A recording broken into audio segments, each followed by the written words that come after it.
Hello viewers, আসসালামু আলাইকুম। আশা করি আপনারা সবাই অনেক ভালো আছেন। জীবন পরিবর্তনের শুরু এই ভিডিওর 4 নাম্বার এপিসোডে আপনাদের সবাইকে স্বাগতম। আগের 3টা ভিডিও যদি আপনার দেখা হয়ে না থাকে কাইন্ডলি সেগুলো আগে দেখে নেবেন। আজকে যে টপিকটা নিয়ে আমি কথা বলবো সেই টপিকটা হচ্ছে ল অফ অ্যাট্রাকশন। এই ল অফ অ্যাট্রাকশন সম্পর্কে আপনারা অনেকেই জানেন, অনেকেই জানেন না। এই ল অফ অ্যাট্রাকশন সম্পর্কে আপনার ধারণা যাই থাকুক না কেন, আজকের ভিডিও আপনার পুরোটা দেখা অনেক জরুরি, কারণ এই ল অফ অ্যাট্রাকশনই মূলত আমাদের সফলতাকে চুম্বকের মতো কাছে টেনে আনে। আর কথা না বাড়িয়ে শুরু করছি। ল অফ অ্যাট্রাকশন বলতে আসলে কি বোঝায়? ল অফ অ্যাট্রাকশন বলতে বোঝায় যে কোনো কিছু অ্যাট্রাক্ট করার নীতি বা আইন, কিভাবে আপনি কোনো কিছু নিজের কাছে পেতে পারেন। টাকা পয়সা, খ্যাতি, রেজাল্ট, মান সম্মান, যাই বলেন না কেন, যে জিনিসগুলো আপনি চাচ্ছেন সেগুলো পাওয়ার জন্য প্রকৃতিগত যে আইন বা ল ফলো করতে হয় বা ফলো করে সেটাকেই বলা হয় ল অফ অ্যাট্রাকশন। প্রথমেই চলুন একটু জেনে নেই যে এই ল অফ অ্যাট্রাকশন কিভাবে কাজ করে। দেখেন, আমি যদি আপনাকে ডিরেক্টলি বলা শুরু করি ল অফ অ্যাট্রাকশন কিভাবে আপনি করার চেষ্টা করবেন, সেটা আপনি একটা অবিশ্বাস নিয়ে করবেন। কিন্তু যদি আপনি পুরো ভিডিও মনোযোগ দিয়ে দেখেন তাহলে আপনি এটার সায়েন্সটা বুঝতে পারবেন। ব্যক্তিগতভাবে, শারীরিকভাবে, মানসিকভাবে, হরমোনালি কিভাবে এটা একটার সাথে একটা লিঙ্কড কাজ করছে সেটা যখন আপনি বুঝবেন তখন আপনি দৃঢ় বিশ্বাস নিয়ে পূর্ণ উদ্যমে এটা কিন্তু করতে পারবেন। দেখেন, আমরা যখন কোনো একটা কাজ করি এবং সেই কাজ করার পরে যখন তার একটা রেজাল্ট পাই এবং সেই রেজাল্ট পাওয়ার পরে ভালো লাগার ফিলিংস কাজ করে, এই পুরো বিষয়টা না একটা সার্কেলের বিষয় বা একটা চক্র ফলো করে। সেই চক্রটা আপনাদের একটু ভালো মতো বুঝতে হবে। দেখেন, আমরা কখন একটা ভালো রেজাল্ট পাই বা আমরা কখন সেই জিনিসটা পাই যেটা আমরা চাচ্ছি, সেটা আমরা তখনই পাই যখন আমরা অ্যাকশন নেই, কোনো একটা অ্যাকশন নেই।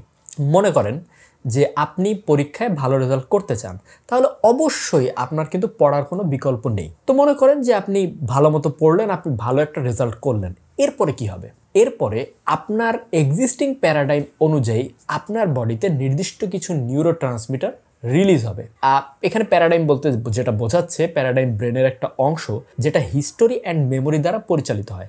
যেমন ছোটকাল থেকে ভালো রেজাল্ট করা এই বিষয়টাকে কিন্তু আপনার প্যারাডাইম একটা গুড জিনিস হিসেবে নিয়েছে, যেই কারণে আপনি যখন ভালো রেজাল্ট করবেন এই প্যারাডাইম অনুযায়ী ভালো লাগার, ভালো থাকার নিউরোট্রান্সমিটারগুলো রিলিজ হবে। যেমন ডোপামিন রিলিজ হবে, এন্ডোরফিন রিলিজ হবে, অক্সিটোসিন রিলিজ হবে।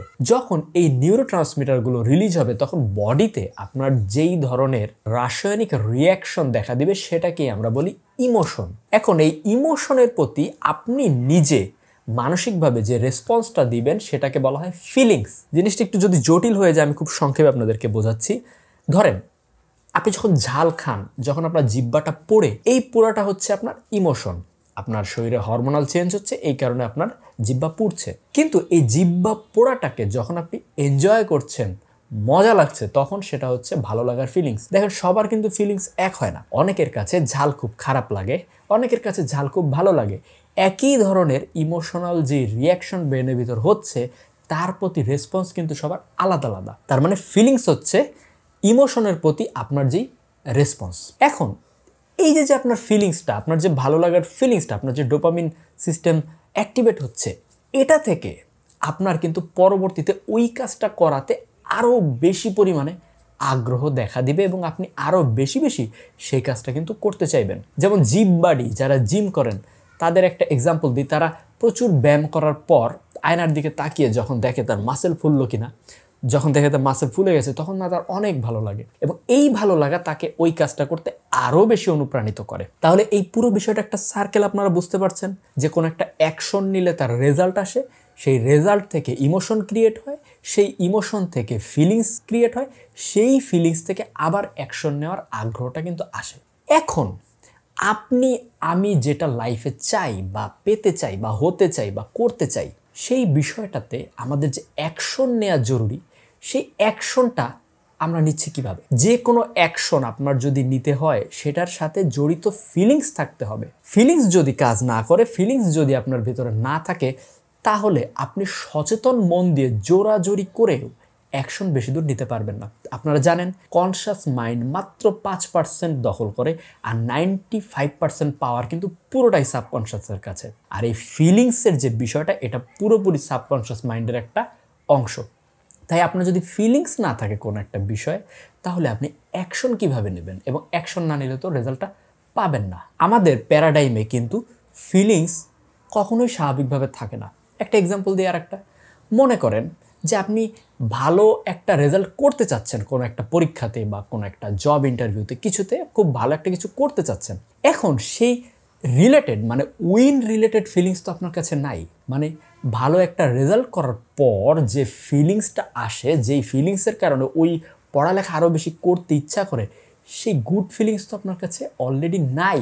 আপনি তো আপনার ব্রেনের প্যারাডাইমে সেরকম কিছু রাখেন নাই, বা সেরকম কিছু আপনার নাই। এই কারণে কিন্তু আপনার অ্যাকশন বেশি দূর আগাবে না।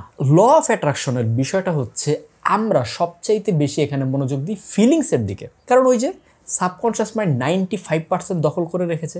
এখন এই যে ফিলিংস বা সাবকনশিয়াস প্রসেস, এটাকে যদি আপনি সামহাও কন্ট্রোল করতে পারেন বা সামহাও একটু অ্যাক্টিভেট করে দিতে পারেন, এটা অটোমেটিক্যালি, এটা যেহেতু পাওয়ারফুল, এটা আপনাকে কাজ করাতে মোটিভেট করবে, কাজ করাতে বুস্ট দেবে, পুশ দেবে। যেখানে আপনি 5% পাওয়ার নিয়ে অনেক কিছু করে ফেলতে চাচ্ছেন, বিনিময়ে 95% পাওয়ার দিয়ে কত ইজিলি আপনি সেই কাজটা করে ফেলতে পারবেন।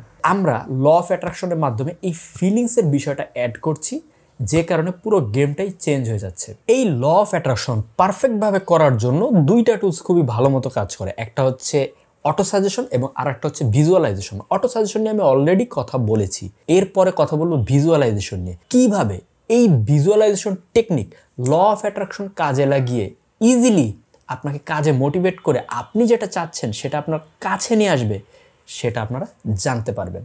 সে পর্যন্ত সবাই ভালো এবং সুস্থ থাকবেন, এবং আমার চ্যানেলটাকে সাবস্ক্রাইব করে রাখবেন। আল্লাহ হাফেজ।